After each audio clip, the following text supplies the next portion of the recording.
So after we were in the stable and we fitted Denali's new beautiful double bridle, I'm going to just show you a little bit about what I normally do with my horses when I'm introducing it. Again, I cannot say enough that we have to be very respectful of the power that now lives in our hands. The double bridle, the way the curb works, is a leverage bit, and so that's why it's really important that only experienced riders introduce it to horses. Only horses ready for that level of collection uses the double bridle. It should never be used as a shortcut. And so I always want to make sure I can get my horses through enough in the snaffle bit, and then I'm very careful on how I introduce it. I never teach anything new in the double bridle. I introduce it. I only do really super easy movements, warming up. If I'm hacking the horse, I'll start to let him get a little bit more comfortable in it, because the snaffle is a jointed bit, so that can be for lateral flexion. But the curb is a leverage bit and is used to bring the horse a little bit more through the pole, which of course gives us more access to the horse's pelvis.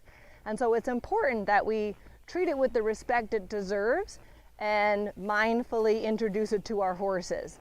So again, I'm just going to show you a little bit about, what I'm thinking about and what I do when I'm introducing it. Again, I want to make sure my curb chain is tight enough that the curb never gets more than a 45-degree angle. I like to hold my snaffle in my ring finger like normal, and then I put my curb rein one finger up. There are many different ways to hold the curb, and in another separate video I will go through all the different ways, because it's important to know your craft and be educated.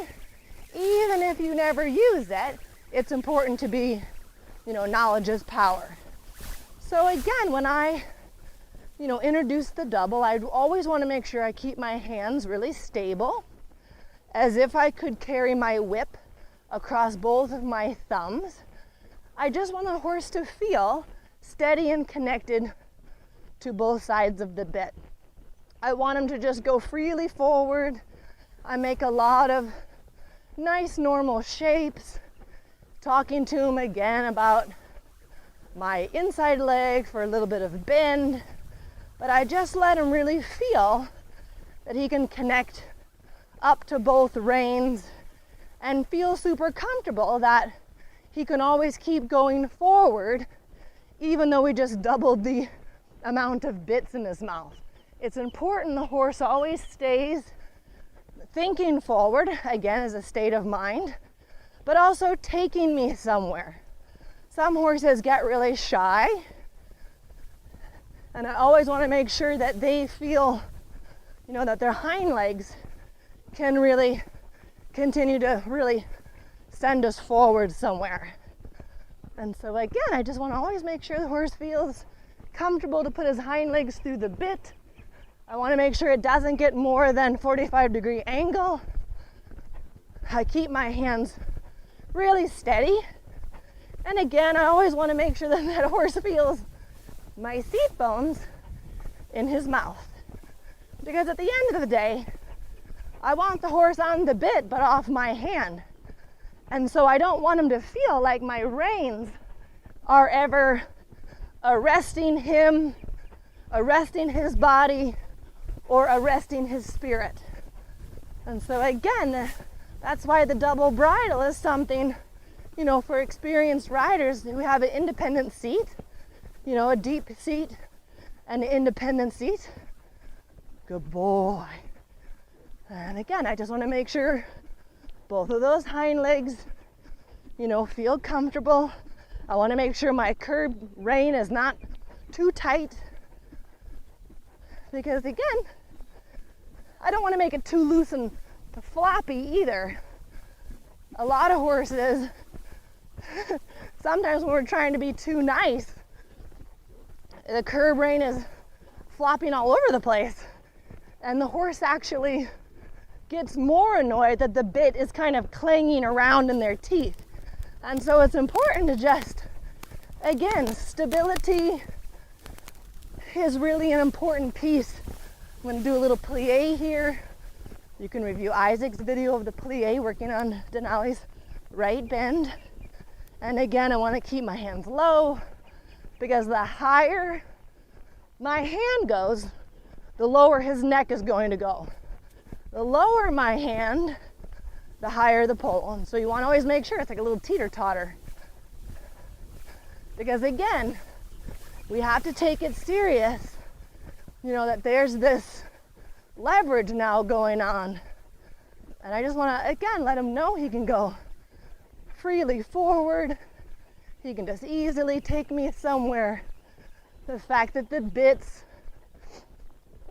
are not arresting him or making him tight. I just make nice, easy loops, steady connection into both reins. Make sure he's still listening to my half halt. And no, okay. Optimistic riding. I love Canter. Good boy. Yeah, good boy. Forward is always the right answer. Good boy. Good job. And again, I'm just gonna let him swing, find his body here. Always checking that I've got my thumb on the top of the rein so he doesn't feel I'm sliding back on the snaffle rein and accidentally have too much curb. Again, always looking for that feeling from your eye that there isn't any backwards pressure on that bit. Good boy. And again, easy checking on this right bend. Steady hands. Making sure you listen to the half halt. Good boy. Good boy. And then again, I'm going to ask him, just like normal everyday work, I'm going to ask him to stretch down. I lengthen my curb a little bit more because here I want to make sure I can really flex him, you know, through his pole and through his jowl as he connects steady to my outside rein. Really let him chew the reins out of my hand. Really pull his neck out of his back and remain really happy and confident into the reins. So I hope you guys found that helpful today.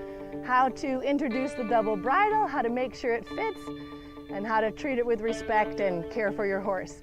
So make it a great day, guys, and thanks for joining.